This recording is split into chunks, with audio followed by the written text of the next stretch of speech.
Hoy nos adentramos en un hecho oscuro de la historia uruguaya, la explosión en la Cantera Suárez en 1977. Durante la dictadura militar. Exacto, durante la dictadura.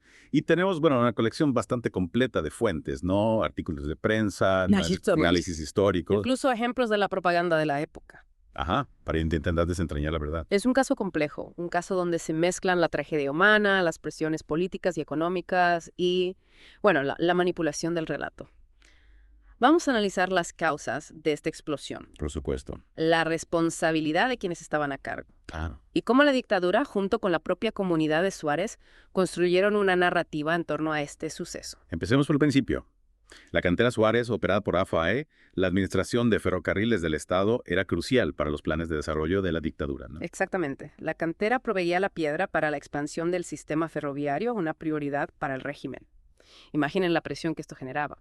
La dictadura exigía resultados y la producción en la cantera debía aumentar exponencialmente. Y esto tuvo consecuencias en las condiciones de trabajo, según lo que vemos en los otros muertos de la dictadura y en otros documentos. Sin duda. Para cumplir con las demandas, se extendieron las jornadas laborales, se implementaron técnicas de voladura más arriesgadas. Más peligrosas. Más peligrosas, sí.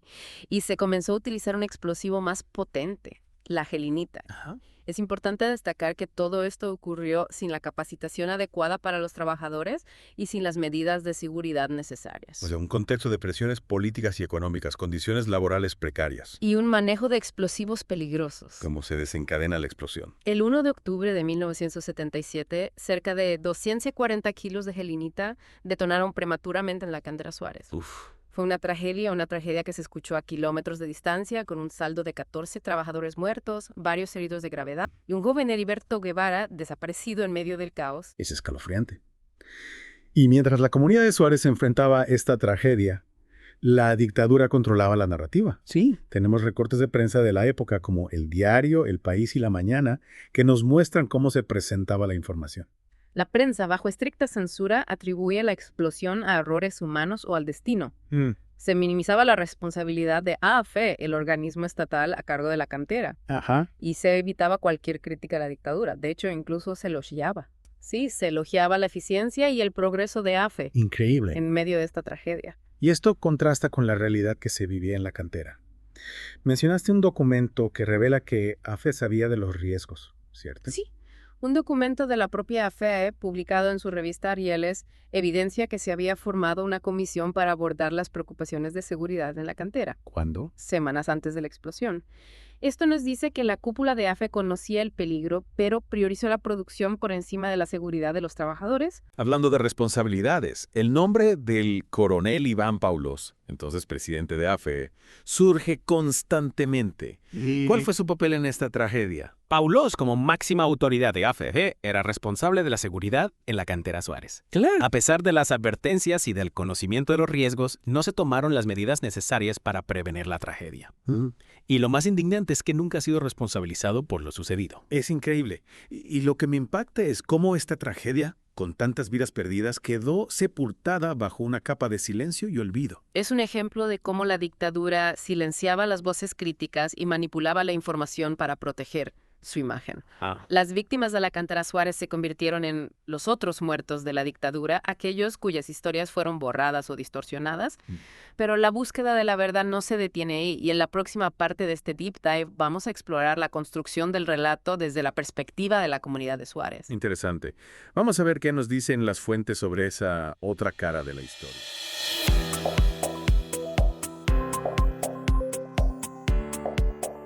Porque la historia, como siempre, tiene muchas capas. Muchas capas, sí.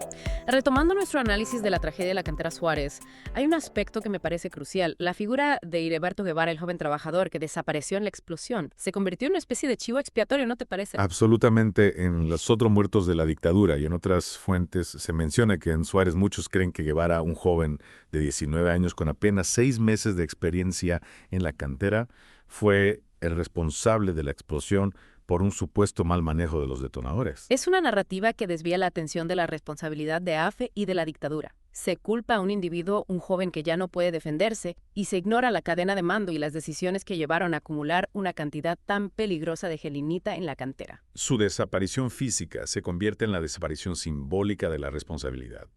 Y la prensa de la época, aunque no lo acusa directamente, tampoco investiga a fondo la posibilidad de que la causa de la explosión haya sido la negligencia de AFD. Exacto.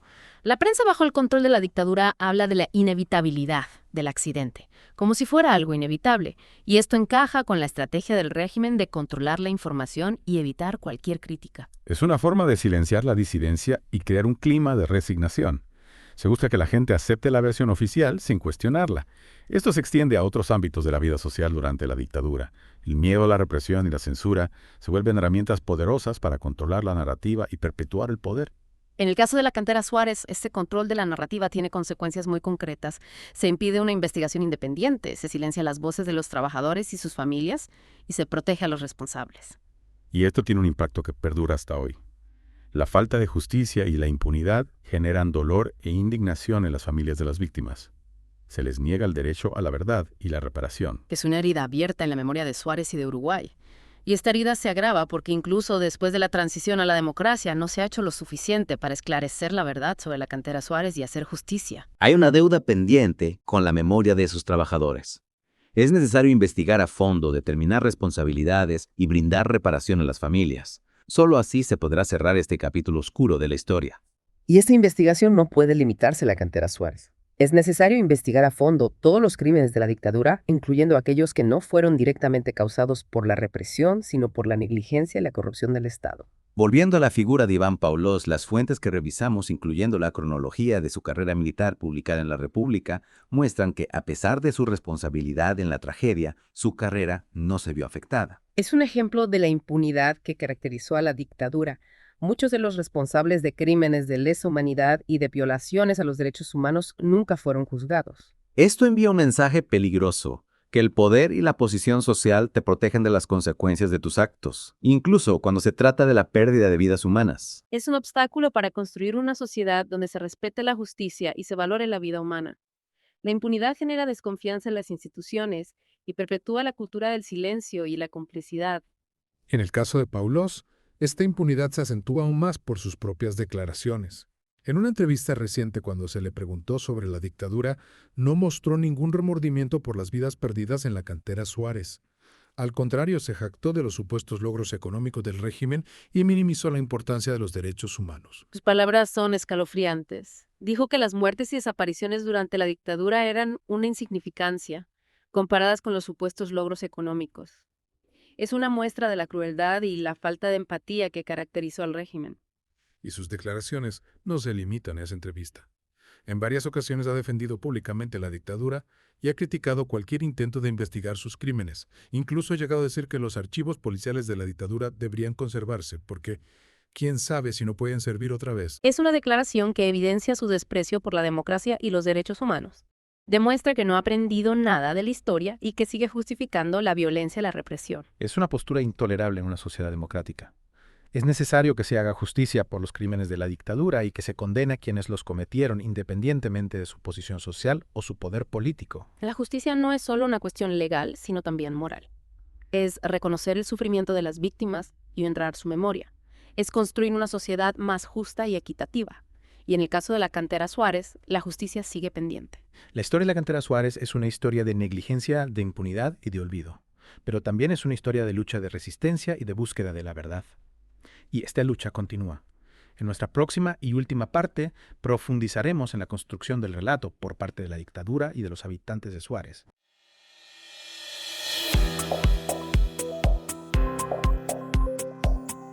Para entender la complejidad de la tragedia de la cantera Suárez, no podemos quedarnos solo con la versión oficial de la dictadura. Tenemos que analizar cómo se construyó el relato en torno a este evento, tanto desde arriba con la maquinaria propagandística del régimen, como desde la propia comunidad de Suárez. Es fascinante cómo un mismo hecho puede ser interpretado y narrado de maneras tan distintas. Hasta ahora hemos visto la versión de la dictadura, la prensa censurada a la propaganda, que minimizaba la responsabilidad de AFE y la culpa que recaía sobre un joven trabajador. Pero también hemos escuchado las voces de los trabajadores y sus familias, que señalan la negligencia y la presión por la producción como las verdaderas causas. Exacto. Y aquí es donde la figura de Heriberta Guevara, el joven desaparecido en la explosión, adquiere una dimensión aún más trágica.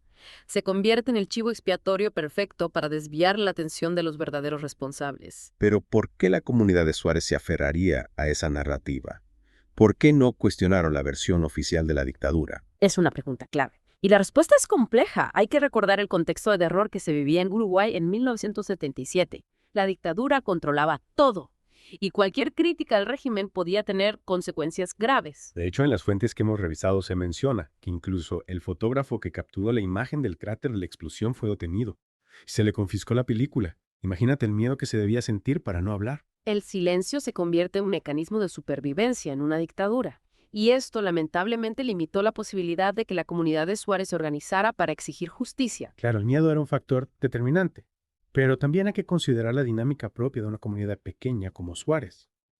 Todos se conocen, hay lazos fuertes de solidaridad, pero también una presión social muy grande. Tienes razón. En un pueblo pequeño, la necesidad de mantener la cohesión social puede llevar a evitar las confrontaciones y a silenciar a las voces disidentes. Y esto se refleja en la forma en que se abordó la tragedia de la cantera Suárez. Por un lado, había un profundo sentimiento de solidaridad con las víctimas y sus familias.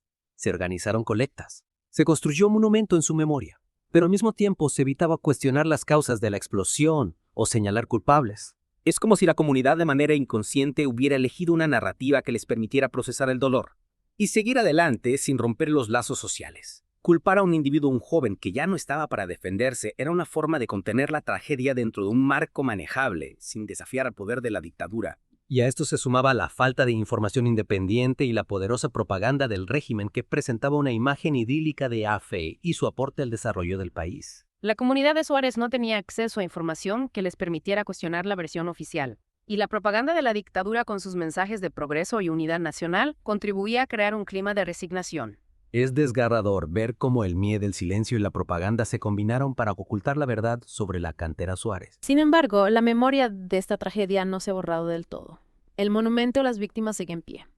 Y las familias siguen buscando justicia. Es fundamental que sigamos hablando de este caso, que se investigue a fondo y que se haga justicia. La memoria histórica es un proceso dinámico que se construye con el tiempo y con el esfuerzo de muchas personas. Y en el caso de la cantera Suárez, aún queda mucho por hacer adentros. Recordar esta tragedia nos permite honrar la memoria de las víctimas, pero también aprender una lección crucial sobre el poder, la justicia y la importancia de la verdad. La dictadura uruguaya no solo se cobró vidas a través de la represión directa, sino también a través de la negligencia y la corrupción. Exacto. Y estas prácticas no pueden tolerarse en una sociedad democrática. Construir un futuro más justo y equitativo exige que se haga justicia por todos los crímenes del pasado, incluyendo aquellos que han sido silenciados o ignorados. La historia de la cantera Suárez nos recuerda que la lucha por la justicia no termina con la caída de una dictadura. Es una lucha que continúa en la memoria, en los testimonios y en la búsqueda de la verdad. Una lucha que nos involucra a todos. Gracias por acompañarnos en este Deep Dive. Esperamos que haya despertado su interés por este capítulo a menudo olvidado de la historia uruguaya. Y recuerden, la memoria es un acto de resistencia y la verdad un camino hacia la justicia